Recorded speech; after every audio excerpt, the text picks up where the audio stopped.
सभी को जय मसीह की। परमेश्वर का धन्यवाद करते हैं, परमेश्वर के नाम की महिमा हो। आशा करते हैं आप सभी लोग ठीक होंगे। परमेश्वर आपसे इस छोटी सी वीडियो के द्वारा आपसे कुछ बातें करना चाहता है।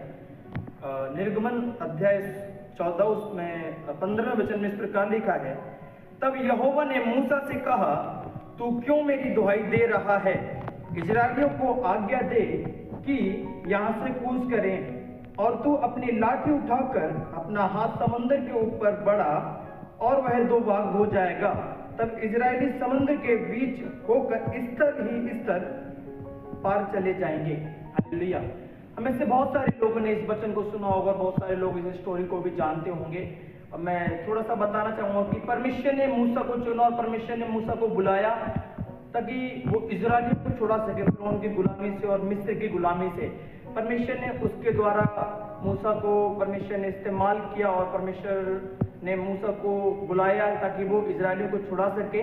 लेकिन हम देखते हैं कि यहाँ पर एक, जब वो लेके जा रहा था इजरायलियों को, तो वहां पर एक लाल समुंदर मिला।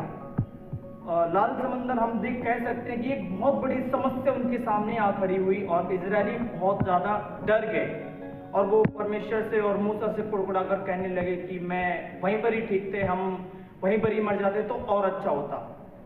लेकिन मैं आपसे एक चीज कहना चाहूंगा कि मैं आपको एक बात बताना चाहूंगा कि इजरायलियों के सामने और मूसा के सामने एक बहुत बड़ी समस्या, जो कि लाल समुद्र एक बहुत बड़ी समस्या को दर्शाता है।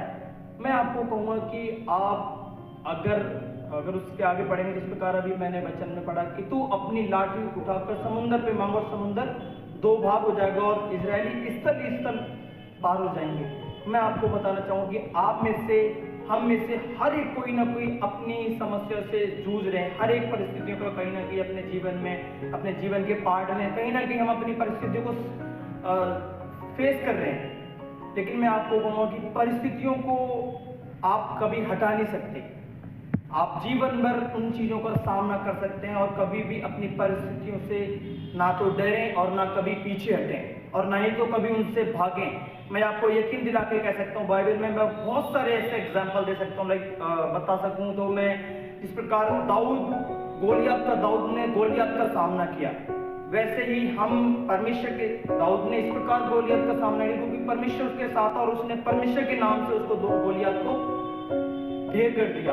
वैसे ही जब हम परमेश्वर के साथ रहते हैं, परमेश्वर के साथ साथ चलते हैं और परमेश्वर जब हमारे साथ रहता है, मेरा यकीन मानिए परमेश्वर आपको हर एक परिस्थिति से, हर एक समस्या से आपको क्या करेगा, पार ले जाएगा। हमेशा याद रखें कि परिस्थितियों का सामना करना सीखें, परिस्थितियों से भागना नहीं। परमेश्वर हमेशा हर एक परिस्थिति में, परमेश्वर जानता था कि परिस्थितियां आएंगी उनके जीवन में, इजरायलियों के जीवन में परिस्थितियां आएंगी और मूसा को परमेश्वर ने पहले से उसको तैयार कर दिया था।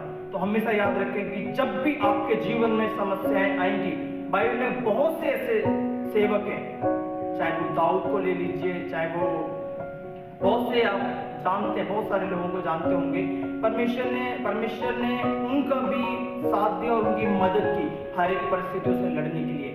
वो परमेश्वर आज हमारा परमेश्वर है। परमेश्वर आपको हर एक समस्या से लड़ने के लिए, परमेश्वर आपको हर एक परिस्थिति से लड़ने के लिए और उन परिस्थितियों को दो भाग करने के लिए, उन परिस्थितियों को ढेर करने के लिए परमेश्वर आपकी मदद करेगा। तो मेरे प्रियो, हमेशा परिस्थितियों का सामना करना सीखे, परिस्थितियों से भागना नहीं। परमेश्वर आपको आशीष दे। सभी को जय मसीह।